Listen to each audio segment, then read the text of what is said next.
예수님은 어떤 존재였던가, 그리고 성탄절 맞이해서 과연 아기 예수는 무엇 때문에 이 땅에 오셨는가, 이런 이야기를 좀 풀어나가도록 그렇게 하겠습니다. 예. 이제 그 얘기를 하기 전에 이제 약간 좀 예. 이제 벌스 부분이니까. 예, 예.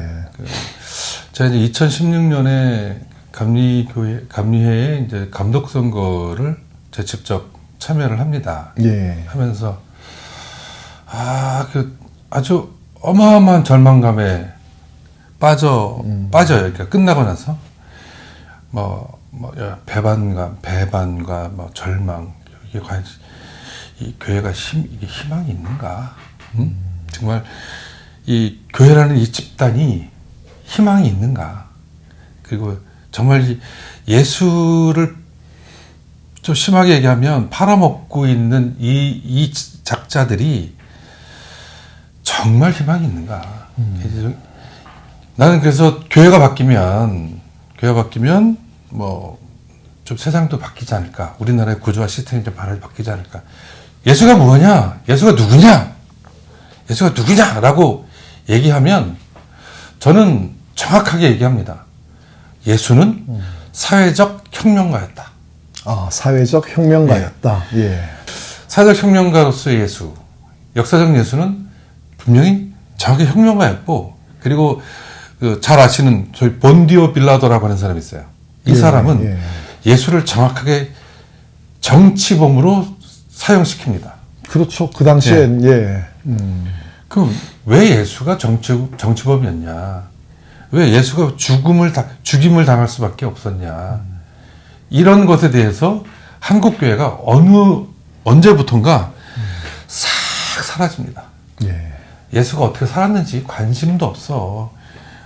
아까 어떤 분 잠깐 얘기했더니 산상순 갖고 이제 설교하는 데서 별로 없어. 정말 부끄러운 얘기지만 요즘 좀 주류 교회에 나오면 잘 된다, 복 준다, 건강한다, 이런 얘기만 계속 되뇌이는 거예요. 자, 여기에 무슨 예수 정신이 있고 예수의 하나님의 나라가 있냐고. 없어요. 존재하지 않습니다. 그러니까 예수가 아기 예수로 탄생해서 말구유, 그다음 동방박사, 황금과 몰약과 이런 걸 받았다. 그래서 그런 이야기.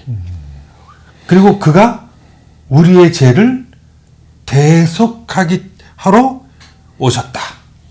그래서 요즘 시대를 기독교에서는 대림절이라고 합니다. 대림절. 예.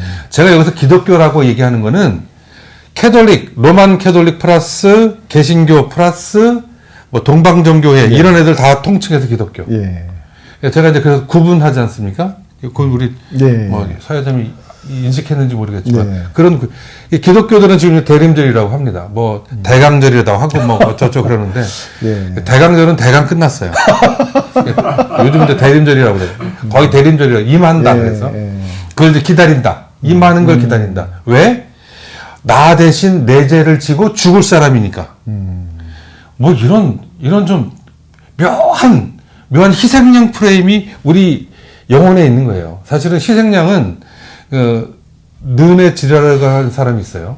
이 사람이 희생양 얘기하면서 완벽하게 정리를 해놔서 혹시 희생양 관련돼서 생각하고 있는 사람은 지라르라를 치면 돼요. 그 사람 쭉 그 다음 책이 있는데 어렵지 않아. 걔가 그 사람의 책을 잘 써서 희생양 개념으로 생각하는 거예요. 그러니까 좋은 거야. 아까 우리 사회자님이 가장 큰 은혜 어쩌고 그랬는데 사실은 예수의 죽음과 부활이 우리에게 주는 의미가 굉장히 커요. 정말 천구석 중에 천구석인 동네에 살던 사람이 예수예요.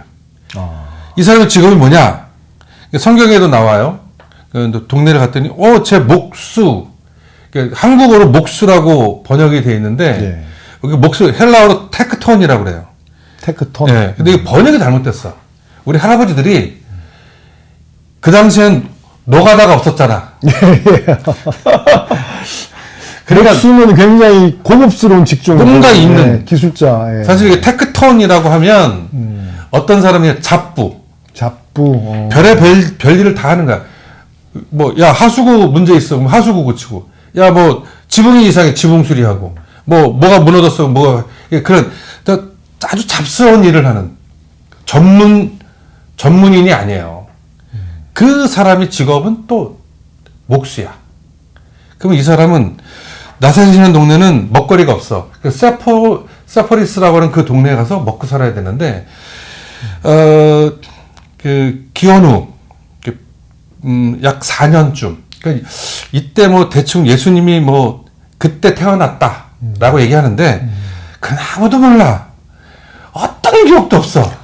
그냥 우리가 되는 건데, 근데 그때쯤 세포리스에, 이건 역사적으로 기록이 있으니까, 반역 로마에 저항하는 반란을 일으켜요.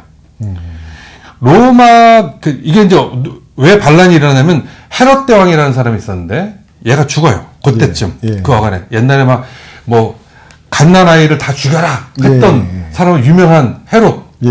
그런 일 없었어. 다 개구라 이거. 없었어. 그래. 없었는데 자꾸만 그걸. 어떻든 걔가 이제 엄청난 강권 통치를 하다가 얘가 죽어. 쫙쫙 갈라지는데 거기서 로마의 반기를 드는 거예요. 왜? 로마가 세금과 토지를 엄청나게 아주 폭력적으로 빨아버려. 식민지 가나안 땅을 엄청난 세금과 그 엄청난 토지 수탈을 통해서 착취를 해요. 거기에 저항해서 반란을 일으켜. 근데 어떻게 하냐면 로마 군단이 내려와서 싹을 죽여. 남자는 다 죽이고 여자는 강간하고 아이들은 노예로 팔아버려. 그리고 모든 건물을 다 불태워버려. 그렇게 그 로마 군단에 의해서 잔인하게 반란이 진압된 바로 그 지역 근처에서 태어난 사람이 누구냐? 역사적 예수, 나사렛 예수라고 하는 사람이에요. 그리고 이 사람의 직업은 잡부. 근데 그렇게 태어난 사람이 갑자기 일약 일대 종사가 된 거예요. 어떻든 그런 지역 배경사, 그 정치와 사회 경제적 배경사 속에 태어난 사람이 예수라는 사람이에요. 근데 이 사람이 뭐 어떻게 됐는지 기록이 없으니까 몰라. 뭐 누가에 의하면 뭐 성전에도 갔다고 그러는데 그것도 몰라. 이거는 어디까지나 역사적인 예수에 대한 얘기를 하는 거예요. 그리스도 예수, 즉 신앙적 예수는 다른 층위에서 우리가 봐야 될 거고, 근데 12월 25일은 이런 거예요. 뭐 아시겠지만 이게 동지가 지나고 나서 3일인가 4일 지나서 이제 해의 길이가 길어지기 시작하는 첫날이 12월 25일이에요. 그걸 태양절이라고 그러는데 이게 이제 5세기 때 이 기독교인들이 예수의 탄생 신화를 결합시키면서 보니까 뭐 이제 복음서에도 이제 그 탄생 이야기가 있어요. 마가복음, 마태복음, 누가복음의 탄생 이야기가 있는데 그 탄생 이야기를 적절하게 믹싱해 갖고 갑자기 뭐 아우구스가 무슨 그 호적 정리하는데 왜 나사렛에서 예루살렘 베들레헴으로 가냐고 제정신이야? 그러잖아요. 호구 조사하는데 왜 베들레헴으로 가? 나사렛에서 하면 되지. 갑자기 뭐 잠자리가 없대. 많은 사람이 모여서 그래서 말구유 나오고 그다음에 갑자기 뭐 무슨 뭐 목자들이 나오고 갑자기 대도 않는 동방 박사가 나오고 새별이 움직이고 막 이야기가 뭔가 드라마틱하잖아. 좀 신화적인 글을 가미해서 그렇잖아. 탄생 신화에 가깝게. 그래서 난 개인적으로 복음서는 그 100% 창작물이다. 그러니까 이제 그 역사적 예수를 증명해내고 뭐 어떤 튀어내게 하는 그 과정에서 그게 가미가 되는 거예요. 그러니까 진짜 그렇게 태어난지 어떤지 몰라. 아무도 몰라. 근데 그랬을 거야. 왜? 그 죽음 이후에 예수의 죽임 이후에 그 여러 가지 그 기사와 이적들이 있어요. 뭐 이건 뭐 과학적으로 물리학적으로 설명해낼 수 있는 일은 아니고 뭐 승천했다 어쩌다 그런 것들을 다 하면서 점점 이렇게 강도가 높아지는 거예요. 그러니까 이제 그 성경을 신약 보면 마태, 마가, 누가, 요한 이렇게 네. 사복음서라고 써 있잖아. 예. 근데 그 쓰여진 연대로 보면 마가를 먼저 봐야 돼. 마가를 먼저 보고 마태나 누가를 보고 요한을 보고. 예. 요한은 한 이 세 가지 그 책보다 복음서보다 한 100년 이상 쓰여진 게 이제 요한복음이라 얘는 이제 구라가 너무 심해. 얘는 막 날라다녀 그냥. 근데 이건 너무 좀 과장된 거고. 그러니까 그만큼 이제 그리스도 예수의 어떤 신앙이 더 깊어지면서 거기에 매달리게 되는 거죠. 예수의 그러한 그 행적들은 솔직히 좀 내가 개신교 목사로서 내가 고백을 하면, 지금에 있는, 저희 텍스트 갖고는 지금에 있는 마태, 누가, 예. 마가, 요한을 가지고는 확증할 수 없다. 그리고 그거 확증할 필요 없어. 그냥 우리의 신앙이 그렇다는 거지. 그게 역사적 팩트다. 응? 그렇죠. 지금 와서 그게 역사적 팩트가 과연 뭐냐를 따지는 것은 어떤 의미에서 중요하지 보면 않아요. 뭐 중요한 문제는 아니다. 이렇게 볼 수 있죠. 중요하잖아요. 그러니까 그러한 그의 그 정신. 지금 그러니까 왜 한국 교회에서 예수를 얘기를 안 하냐면 예수가 존재하지 않아요. 예수를 얘기하지만 그리스도 예수를 이야기하지만 이건 헛개비 같은 예수를 증거하는 거예요. 예. 그러니까 이제 나는 그래서 역사적 예수를 다시 부활시켜야 한다. 그 부활된 역사적 예수를 통해서 한국 기독교가 좀 바뀌어야 되고, 그다음에 사실은 한국 기독교가 굉장히 신학적으로도 그렇고 굉장히 일천한 수준이에요. 천박하기까지 한가? 내가 보기엔 천박한데 다른 사람 동의하지 않을 테지만 그럼 적정한 언어 일천한 수준이에요. 이게 하여튼 미달되는 점수긴 한데 네. 과락이긴 한데 그래도 봐줄 만한라고 이제 내가 이제 타협하는 거지 이제. 과락인데 그래도 네. 빵점은 아니다. 빵점은 아닌데 이제 60점과 빵점 사이에 빵점에 가까운. 그런데 일천한 수준이 한데, 그러니까 자꾸만 한국 신학적 사고나 그다음에 목회자들의 소위 기본적인 소양 이런 거에 딸리는 거예요. 잽이 안 되는 거예요, 그냥. 무슨 말도 못 하는 거지. 요즘 가난한 성도들 중에 목사들보다 훨씬 더 성경 해석이 뛰어난 사람이 많아요. 그렇죠. 이제 다른 교단 얘기할 거 없고 우리 교단 중에 어떤 그때 권사님인가? 근데 그분은 자기 담임 목사를 이렇게 설교를 쫙 비평하는 거예요. 분석 비평. 그래서 내가 봐도 이 사람 말이 100% 맞아. 110% 맞아. 심지어는 그 목사가 봤던 그 주석을 잘못 해석까지 기록해 주는 거야. 얼마나 대단해. 그런 시대까지 와 있어요. 역사적 예수는 정확히 얘기하면 그런데 아까 세포르스 얘기했고 네. 나사렛 얘기했고 철저하게 기층민중 중에 기층민중. 그 가장 밑바닥에서 어찌저찌 해서 친구들을 사귀고 동지를 얻고 그래서 그 동지를 가지고 소위 말해서 정치적 행위를 했는데 예. 이제 참혹하게 소위 말해서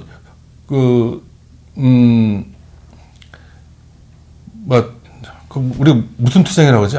갑자기 생각이 안 나네. 왜 혁명 투쟁을 하는데 예.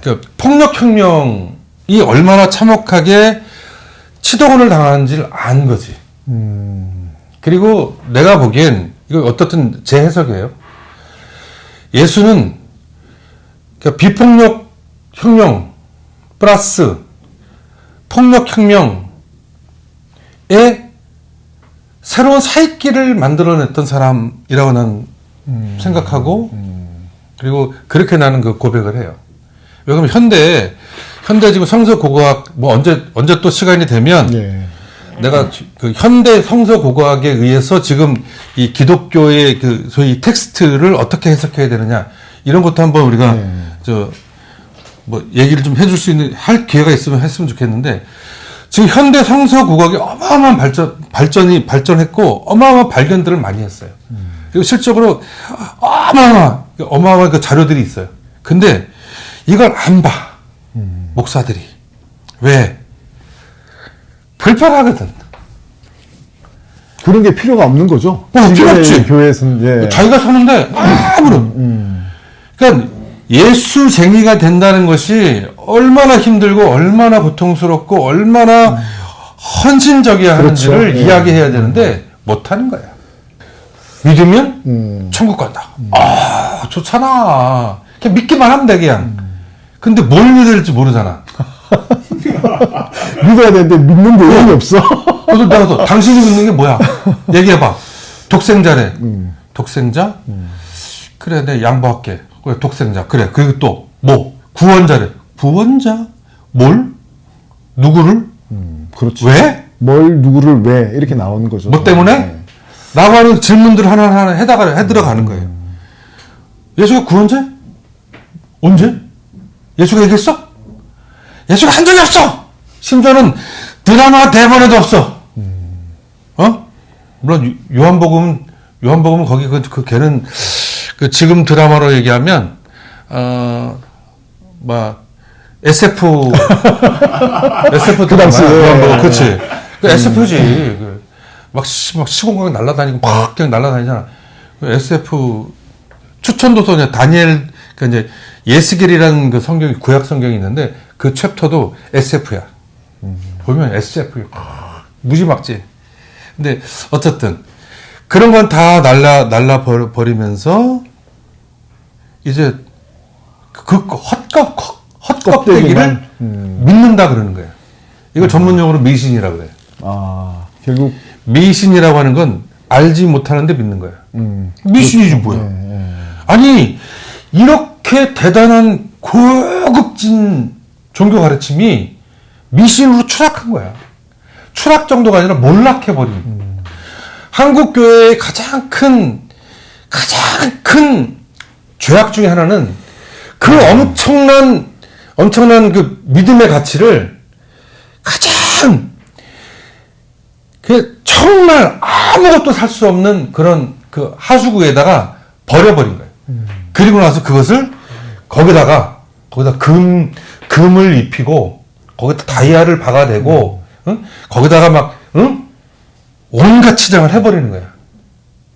아니 그 하수구에 아무것도 살지 않는다고. 근데 이미 죽어버린 그 하수구에 금을 던지고 돈을 던지고 다이아몬드를 던지고 은을 던지면 뭐 하냐고.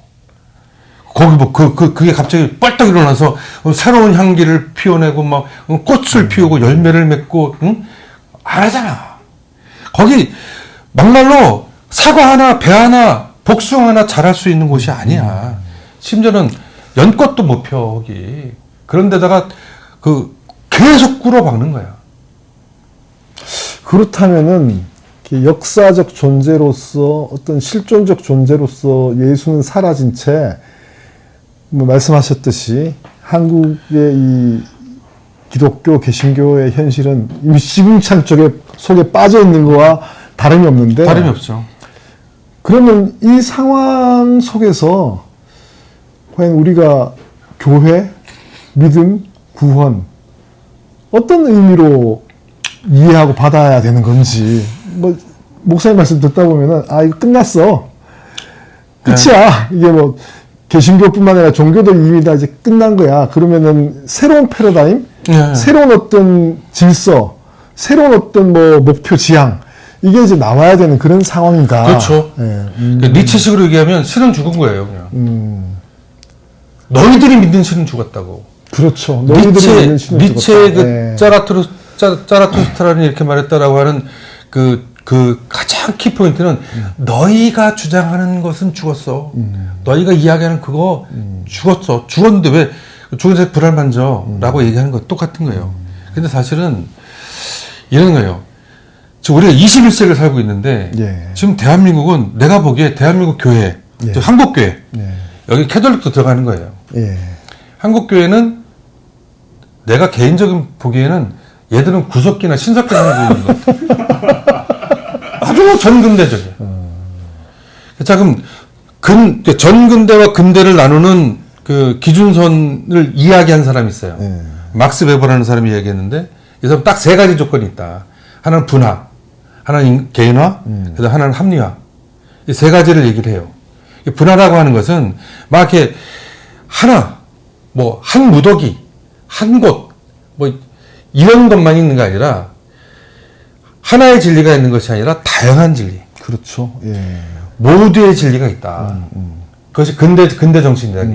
그리고 개인, 내가 인간의 인간으로서의 존엄과 그 존엄이 보호되고 그다음에 존중되어지는 그런 시대냐. 개인. 예. 자, 합리화. 이게 뭐냐면, 그, 주술에 빠지지 않는 거예요. 무슨 그냥, 예전에 의료사, 의학사 같은 거 있어요. 예. 그런 거기 보면 사람이 죽었어요. 중세 때 있었는 일이에요. 중세와 근대 바로 그 근처에. 그 의사들이 뭐 했냐면, 얘가 죽었는지 살았는지 어떻게 확인한 줄 알아요? 어떻게 확인해요? 요즘 이렇게 맥 짚잖아요. 예, 예, 그렇죠. 예. 후라이팬을 대표요. 예. 후라이팬을 대표해서 이렇게 대 이렇게. 와! 이런. 한 살아남는 거. 새끼 살아가는데.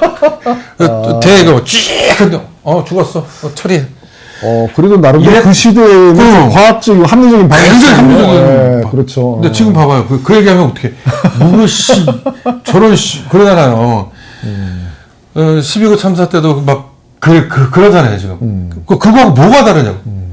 그리고 심지어는, 자, 천공이나 뭐, 건진이나 이런 애들이 하는 얘기를 들어봐. 하는 짓거리를 들어보고, 하는 소리를 들어봐요. 얘들이 자, 그러면 이 세 가지 중에 지금 현재 대한민국 주류를 형성하고 있는 사람들의 정신구조를 한번 보면 얘들이 다양성을 인정해요? 인정 안 하죠. 예. 특히 한국교회는 인정하지 않습니다. 그렇죠. 예. 예? 온갖 차별과 온갖 저주가 있는 거예요. 혐오는요. 혐오를 해석하는 방법은 우리가 지네를 혐오하잖아요. 우리가 바퀴벌레를 혐오하잖아. 우리 어떻게 해? 발가 죽이거나 이렇게 되죠. 예. 혐오가 왜 무서운 거냐면 죽여도 된다라고 생각하는 거예요. 그렇죠. 예. 그 한기총을 만드셨던 한경직 한모시기 목사가 빨갱이를 죽여도 된다. 그렇게 했죠. 예. 지금도 마찬가지잖아요. 지금 21세기 대한민국에서 예? 좌빨 죽여도 된다고 생각하는 거야. 특히 교회가 앞장서서 그런 특히. 이야기를 하죠. 예. 아니 성소수자는 기생충이야?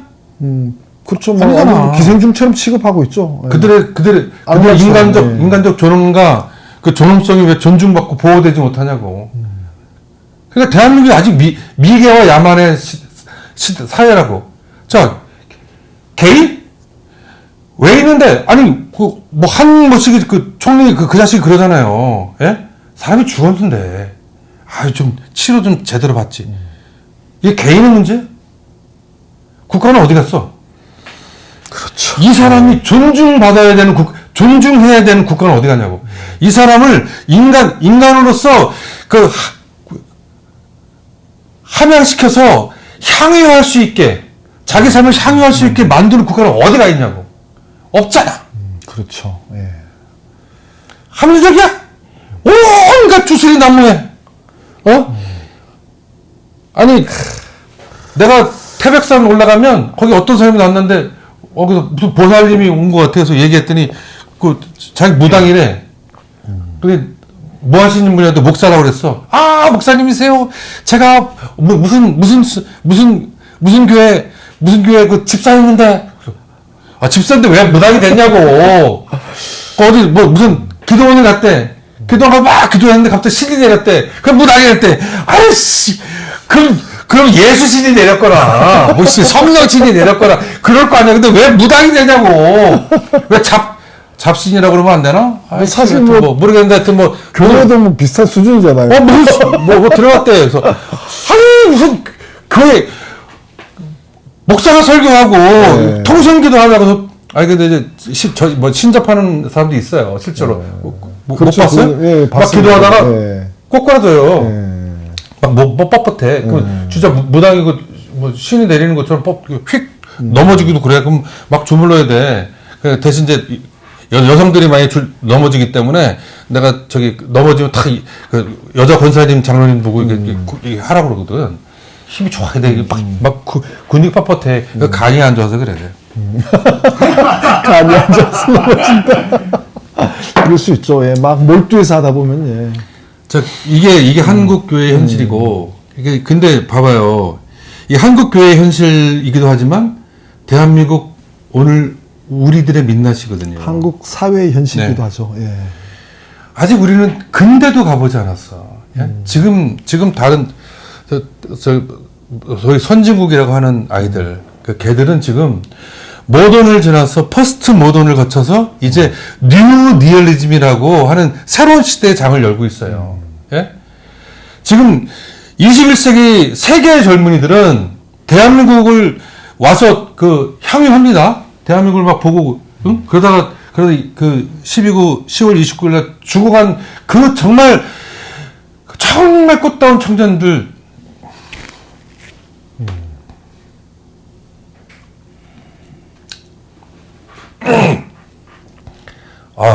미안해요. 목이 매서 그래, 목이 매서. 그렇죠. 뭐 우리 12구 이태원만 생각하면 목이 메이죠. 특히 오늘 49제 추모 네. 위령제가 열리는 날인데 더더욱 그렇습니다. 마음이. 예.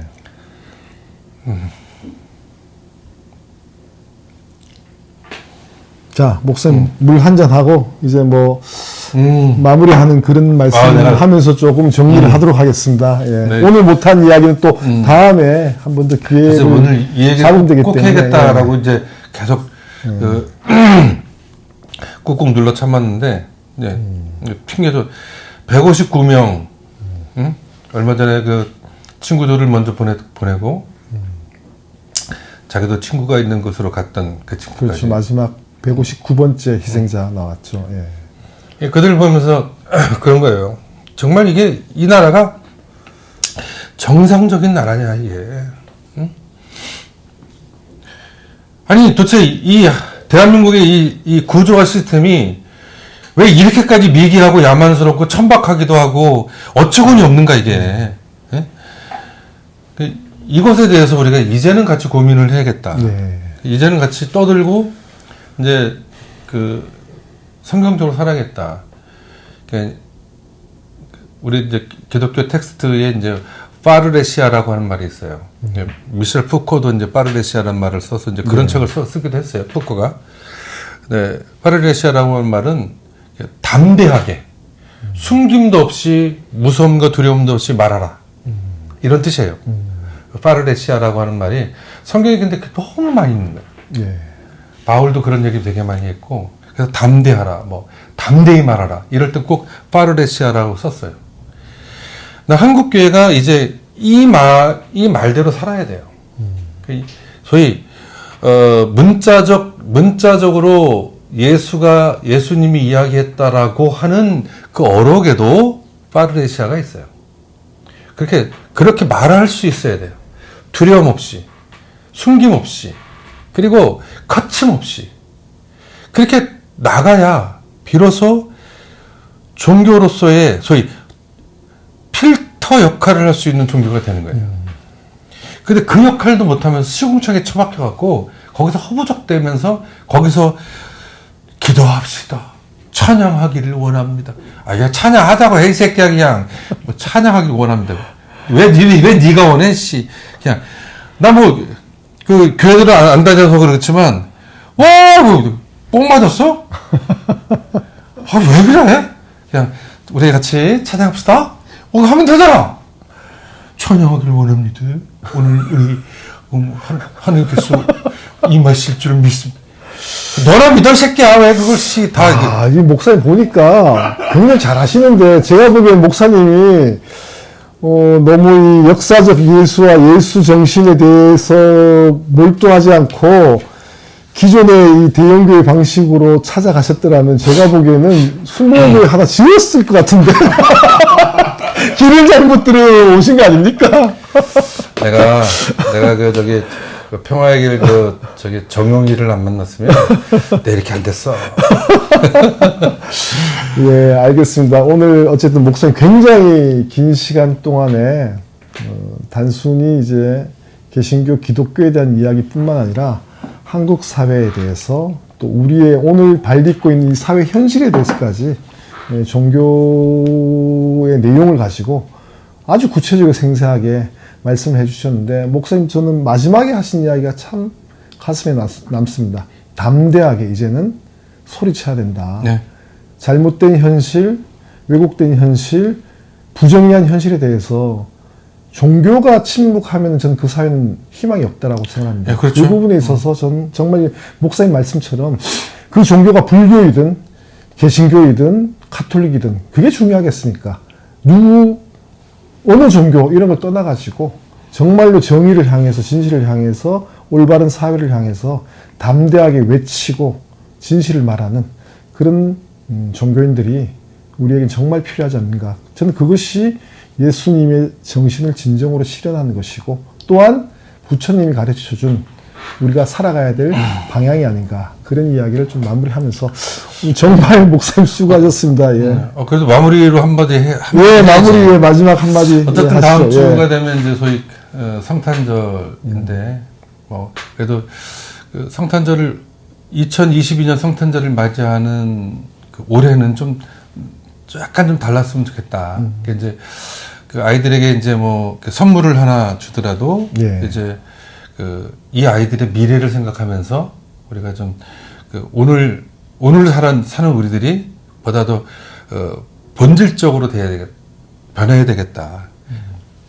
한 사람 한 사람이 변하고 그런 사람들의 그런 주체적 자각을 통해서 그런 사람들이 또 연대가 되어주고 예. 힘을 모아줘서 대한민국을 바꾸는데 좀 도움이 됐으면 좋겠고, 그리고 그렇게 좀 결단되어지는 날이었으면 좋겠다. 네. 성탄절이 뭐 즐겁고 맛있는 거 먹고 즐겁게 놀고 선물을 교환하고 그다음에 뭐 와인 한 잔 먹으면서 분위기 있는 음악 들으면서 그러는 것이 아니라 뭐 또 TV 뭐 요즘은 이제 뭐 워낙 뭐 여러 가지 영화 프로그램들이 있으니까 상관없는데, 예전에는 다 또 모여서 그 TV에 명화 그렇죠. 극장 예. 이거 보면서 했던 것처럼 가족이 모이면 예전엔 그런 의미로서의 이제 그런 예수로서 맞이해야 되는 대림절이 난 그렇게 그 예수를 맞이하는 첫 번째 크리스마스가 됐으면 좋겠다. 우연찮게 어떤 목사가 고민하고 있는 목사가 이걸 보고 난 용기를 얻었으면 좋겠어요. 예. 이런 목사가 있었구나. 이런 예. 뭐 정말 욕 바가지로 먹는 목사. 근데 대신에 아무도 나한테 대놓고 욕을 하진 않아요. 몰라. 왜 그런지 모르겠어. 내가 일단 등치는 좀 큰 것 같은데 나 이렇게 사람 때리고 그러지 않아. 나는 안 때려. 예. 그냥 뭐 블랙 러시안 같은 그런 사람, 그런 목사였으면 좋겠어요. 예. 평소에는 아무 소리 안 하다가 그냥 한번 나한테 물리면 죽는다. 알겠습니다. 예. 하여튼 뭐 성탄절 어떤 다음 주는 성탄절이긴 한데, 그래서 혹시 우리 명진 TV에서도 예. 어떤 뭐 오늘 이 시간을 함께 공유했던 분들에게 이걸 보는 순간 마르지 않는 축복이 임하기를 기도하겠습니다. 예, 예.